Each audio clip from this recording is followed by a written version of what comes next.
The night she knocked, the sky itself was bleeding. When Elias Harper opened his door, lightning showed her face, soaked in rain, streaked with blood. "Easy. It hurts," she whispered, before falling into his arms. The night began with thunder that didn't come from the sky. It rolled from the mountains like the growl of something ancient, shaking the windows of the ranch house before the rain ever fell.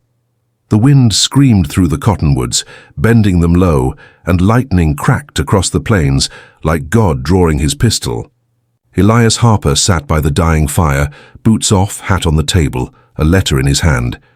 Creases worn deep by fingers that couldn't stop unfolding it. He didn't read it anymore. He just stared at the name signed at the bottom. Clara. The ink had run from Rain years ago, the same night she'd left. Then 3 hard knocks, not thunder, not wind, flesh and bone against wood. He rose slow, every joint complaining. The shotgun leaned near the door, same as always. He took it up without thinking. When he opened the door, lightning painted. The figure on the porch in white fire, soaked dress, tangled hair, trembling hands clutching her side. "Easy. It hurts," she moaned, voice thin as smoke. Blood streaked her sleeve. Elias froze. She was young, too young for the kind of fear in her eyes. He caught her before she fell, her head collapsing against his chest. "You're safe," he said, though he didn't believe it himself. I tried to run." Her fingers gripped his shirt like claws. "They're coming." Rain hammered harder. Elias laid her gently on the table, candles trembling from the wind. "It'll be over quick," he said softly, pressing cloth against the wound. "Hold still."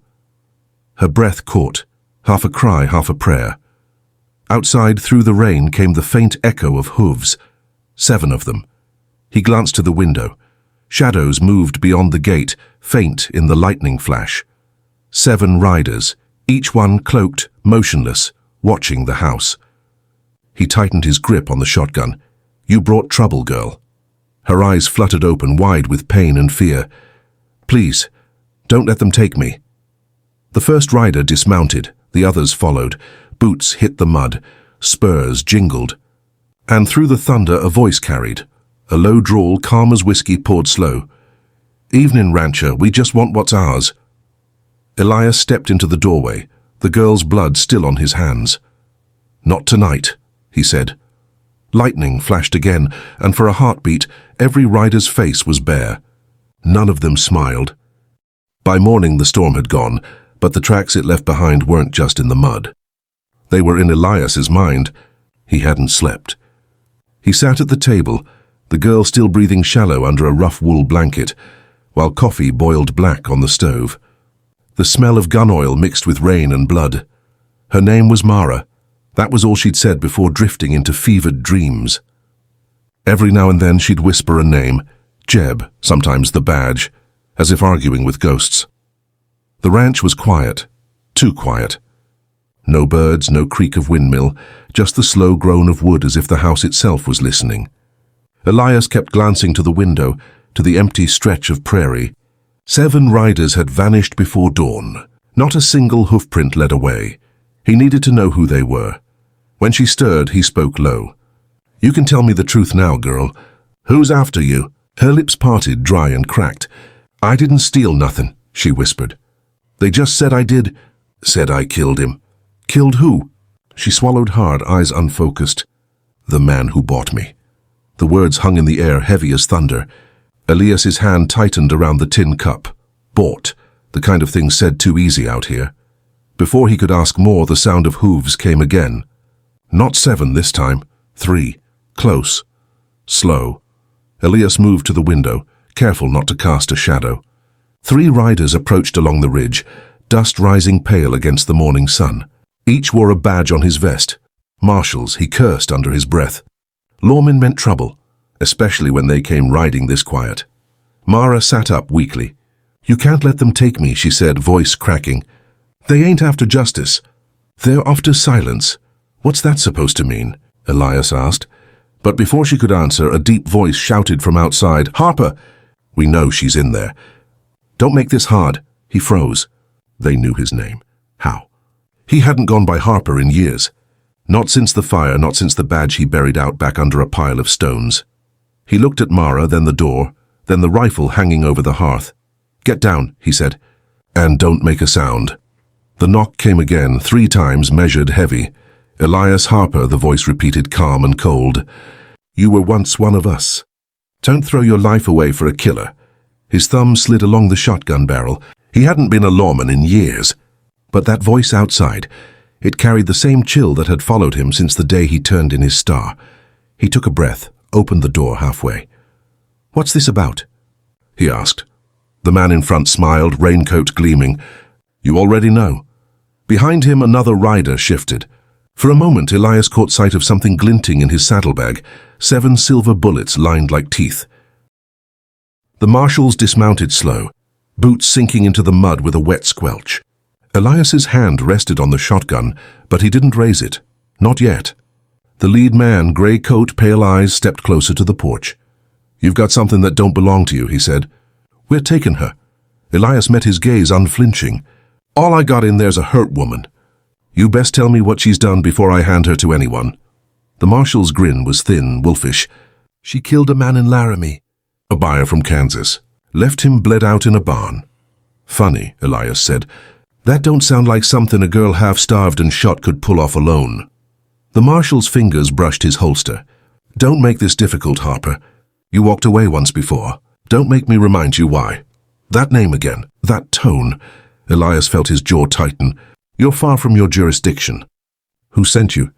The man smiled wider. "Same people who sent you all them years ago. You think burying your badge changed what you were?" Inside, a floorboard creaked, Mara shifting, listening. Elias prayed she stayed quiet. But then, softly, from behind him, her voice broke the silence. "Elias, don't trust them." The marshal's smile froze. "She knows your name too?" Elias turned halfway toward her. "You best hush." But Mara was already standing, hand clutching her side, eyes fierce despite the pain. "He don't know what you are. You're not marshals. You're debt hunters. Hired killers for the men who ran that camp." Lightning cracked again, though the sky was clear. For a heartbeat, everything held still. Then guns left holsters. Elias ducked, fired once. The blast thundered through the open doorway, smoke curling like a ghost. The first marshal fell backward, coat flaring. The other 2 dove for cover.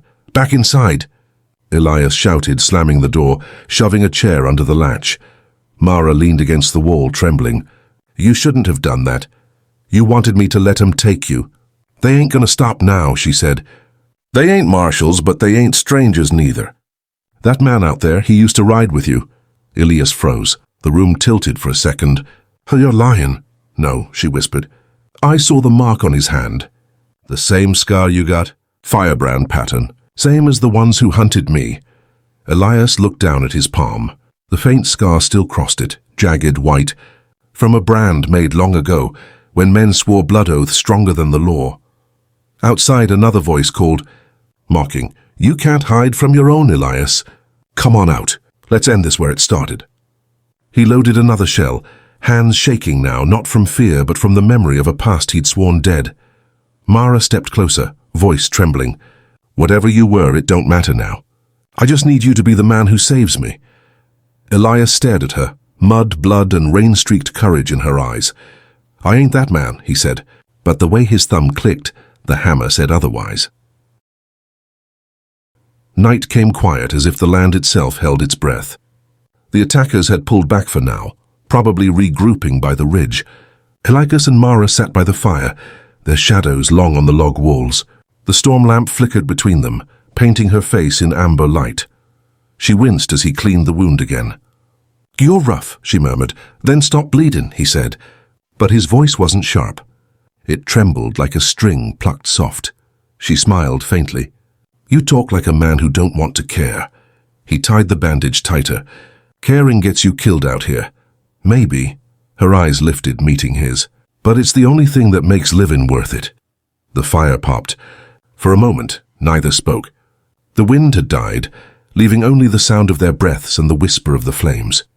Elias glanced at her hands, small, blistered, calloused from rope and cold. She reached for the tin cup he'd set down, their fingers brushing just once, Say it was enough to stir something dangerous. He looked away first. You best rest. We ride at dawn. She frowned. Where? Out past the canyon. I know a place they won't find you. And you? He poured more coffee, trying to sound casual. I ain't decided yet. Silence stretched heavy as the dusk. She watched him from across the fire, this man with shoulders like granite and eyes full of ghosts. You still think I'm lying? She asked softly. I think you're trouble, he said. I was trouble long before you found me. Her laugh was quiet but real. And for the first time since the knock at midnight, Elias felt the air in his lungs again. He stood to check the window, habit always scanning the horizon. The moonlight glinted off something in the distance. A lantern swing, 1, 2, 3 flashes, a signal. They're still out there, he said. Mara's face paled. They won't wait till morning. He turned back to her, voice low and urgent. You trust me? I don't know. That's fair, he said, handing her a revolver. But if you stay close, I might keep you alive. She took it, her hand shaking slightly. You think they'll come through the front? Elias loaded his rifle. No, the good ones always come through the dark. The horses outside began to stir, nervous, snorting, hooves scraping the dirt. A loose hinge moaned somewhere near the back door. Elias's gaze snapped toward the noise. He motioned for silence, stepping slow, boots barely whispering against the floorboards. Mara followed, revolver clutched tight. The sound came again, soft metal, then a faint creak of wood.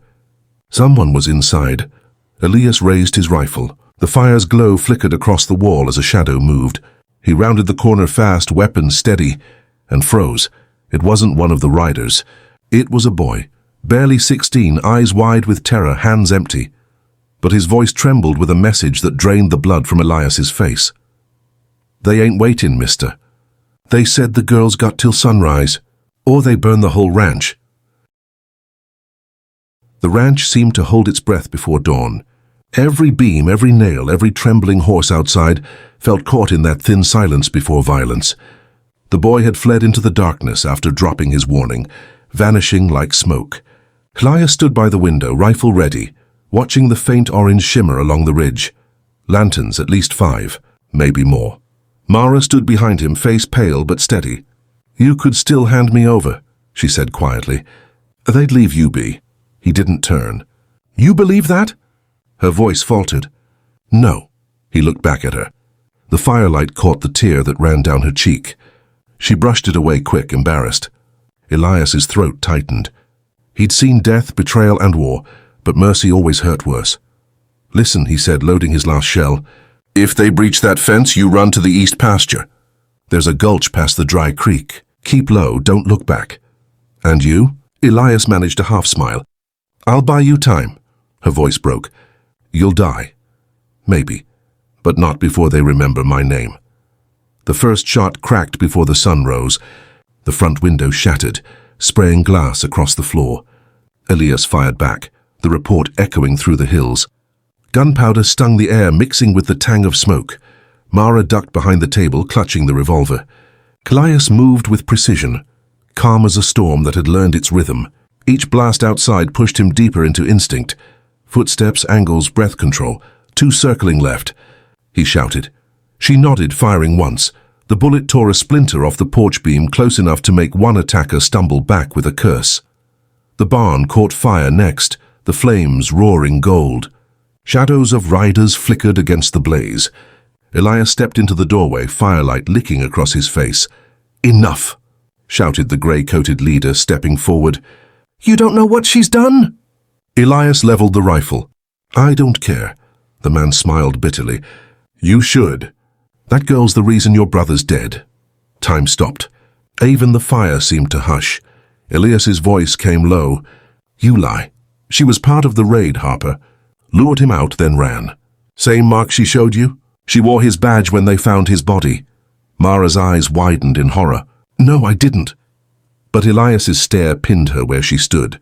The world spun, torn between the weight of vengeance and the flicker of trust. His finger tightened, then stopped. He lowered the gun. My brother chose his fight. I'll choose mine. The leader drew fast, but Elias was faster. 2 shots, 2 echoes, 2 bodies dropped. Smoke curled skyward like prayer. When it was over, the wind carried only the crackle of dying fire and the ragged breath of two survivors. Mara sank to her knees beside him. He sat on the porch steps, hands black with ash. She touched his arm, eyes full of quiet grief. "You saved me," she whispered. He looked at her, tired eyes softening. "Maybe I just saved what was left of me." The first light of dawn spilled across the valley, washing blood and smoke in gold. The rancher who lived alone had opened his door to strangers and found his way back to the man he was always meant to be. In a world where justice is scarce, sometimes mercy rides with a gun. Now click on the video on the screen to hear a story even darker, where redemption comes at an even higher price.